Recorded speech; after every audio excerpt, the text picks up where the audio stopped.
Hello everyone, welcome to Talk Wrestling here on NoDQ.com and of course NoDQ's 50,000 plus strong subscriber YouTube channel. I haven't had a chance to sit in front of the camera since that happened, so thank you guys so much for that, by the way. That is just awesome. 50,000 people are seeing these videos every single day. That boggles my mind. When I think back to all the years that we did the shows, going back to 2002 with the old audio show, and think about how big the No DQ channel has become since YouTube even started, I'm humbled. So thank you guys for watching. This is from Daniel_Allen445 on Twitter. What's your favorite 1-versus-1 match with no stipulation and nothing on the line? Not including Shawn Michaels versus Undertaker WrestleMania 25. Well, that sucks, because that was my choice. No, actually, that wasn't my choice. It was a great match. It's one of my favorite matches of all time, but it's not my favorite match. Oh, God. I've seen so many matches over the years, but I can't, it's hard to narrow down one that had no stipulation, was just a one-on-one regular contest. But in thinking about that now as I say that, one does definitely come to mind, and that is a match from WrestleMania 21.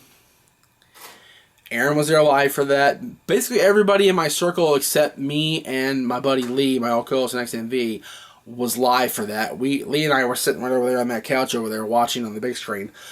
And that was Shawn Michaels versus Kurt Angle. That match was the match of the year that year, 2005, WrestleMania 21. And that match stole multiple shows because it was talked about on WrestleMania, it was talked about on our channel, it was all over the place. And it was just a pretty match. It was just beautifully told, beautifully laid out, well executed by both men, overly well executed, just unbelievable. The rematch at Vengeance was good too. The whole program with them that started the Rumble that year, actually just watched that recently, was just awesome. And just a great storytelling by WWE and by both Angle and Michaels. This is from Hazard F5 on Twitter. I briefly answered this online, Hazard, but I wanted to elaborate further on camera so you would hear my dulcet tones, if you will. Do you see Mike Bennett and Maria going to TNA as a good choice considering the issues that TNA has had in 2015? Yes, I do. Mike Bennett is one of those talents where he deserves to be on a grander stage. And I'm not saying TNA is grander stage or Ring of Honor right now, because they're not. They're in more homes, let's be honest. But they're not a grander stage because of the bad choices that have been made the last few years with TNA's booking decisions. But Bennett and Maria together can be something that will be talked about because everybody loves Maria and everybody has grown to love Mike since his coming of age in Ring of Honor, being one half of the, being part of the Kingdom, being with Matt Taven. So Bennett will do good things in TNA if they allow him to do good things. I'm talking immediate title shots at X Division, at King of the Mountain, and World Championships. Extended run as World Champion? Maybe not necessarily yet, but give him time to build the Miracle character. We'll see if he can save TNA like Jericho was the Miracle save for WWE back in 1999, and hopefully he's booked better than Chris Jericho was initially, let's be honest. Chris Jericho made that himself in his book. So we'll see. Jacob Easley on Twitter. Is there anyone not in NXT that you would like to see compete there, and why? Well, as of right now, I personally would like to have seen James Storm compete more in NXT. He didn't because he went back to TNA, but you know what? He's back with Beer Money with Bobby Roode, so no complaints from this redneck about Beer Money being back together. NXT, God, the New Japan 4, if they haven't already debuted in WWE as of this, those guys would be awesome. I would like to personally see Joey Ryan get a shot at NXT. I don't know if he wants that necessarily, but I think Joey Ryan would be an awesome character, and his tag team partner, Candice LeRae, the world's cutest tag team, would be awesome to see in NXT. Roderick Strong, anybody in Ring of Honor, Jay Lethal, any of those guys would be awesome to see in the NXT, and then eventually the WWE stage. That'd be awesome. So many choices. Goodness. Good question, Jacob. This is from Ricky Lawson on Twitter. In your opinion, who is the greatest ring psychologist of all time?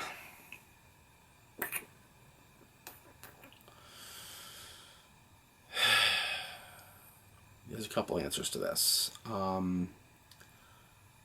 First one from when I was growing up, when I was a kid, is Jake the Snake Roberts.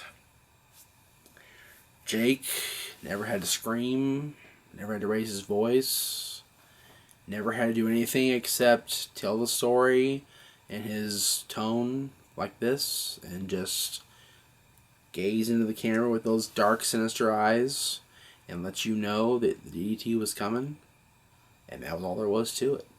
And as he got darker in the early 90s, in 91, 92 in WCW also, he was good. I think had he stayed clean, he could have been one of the best ever. Yes, he's a Hall of Famer now, and that's awesome for him, and I'm so happy for him. But had he stayed clean at the end of the 80s into the 90s, he could have been even that much more special. When I was into my teen years, probably Raven. Raven could, along with Paulie's help, could tell unbelievably dark and creepy stories in ECW, and his ring psychology in the ring as well was unbelievable. So was Jake's. But Raven, Paulie said that Raven was a true motivating character for him. And if you can get somebody like Paul Heyman to get behind you and motivate him and motivate yourself to do so, my God, how awesome is that? In more modern times, ring psychology-wise, I think if Bray Wyatt was a better overall in-ring performer, he would be up there because he is awesome at that stuff. But his ring work, and I'm not want to talk about ring work because I was a sloppy ass manager when I managed, and I was terrible. I had no feet whatsoever. My feet were awful. But I'm not impressed with how Bray performs in the ring, and that's a fan. It's a fan. Yeah. Then Ricky Lawson, what do you think of Chad Gable and Jason Jordan? They remind me of Haas and Benjamin. I believe they can be a top tag team. I could not agree more. I absolutely love Jordan and Gable. Those guys are two hot, young prospects in NXT. They should be the frickin' tag team champions right now. The fact that they're not bothers the shit out of me. I don't care if Dash and Dawson are everybody's new favorite toy. I don't care if Enzo and Cass are the best thing ever. I think Jordan and Gable should be right at the top of the heap and be the NXT Tag Team Champions. And if they're not by WrestleMania, they should have an NXT Championship match at WrestleMania or at Access that weekend or the TakeOver event that weekend in Dallas and crown them champions then. They're great. This is from Andrew McManus on Twitter. Do you think WrestleMania will ever be in the UK, especially with the TakeOver in London going so well? Oh, I would love for you guys in the UK to get a WrestleMania at least once, because you got a SummerSlam, you've now had an NXT TakeOver, but you've not had any of the other big pay-per-views. You've not had Rumble or Survivor Series, and of course you've not had WrestleMania. There was talk of having WrestleMania over there. I forget what year that was, but they were talking about moving WrestleMania to England. It's somewhere in England, back in the Attitude Era. And it never happened. And that was a bummer, because that would have been cool to see on TV how they would have played that out. Will they ever have it in the UK? I think they will. I think it's just a matter of finding the right arena, the right stadium at WWE that Vince will want to book, and that they know they can fill that many seats in a stadium in the United Kingdom for a grand event, because they always want to sell WrestleMania out. So for them to book someplace and then not get it would not be good. So that's what I think is going to happen. They got to book the right place first. Thank you all for watching this week. We will see you guys next week with more Talk Wrestling.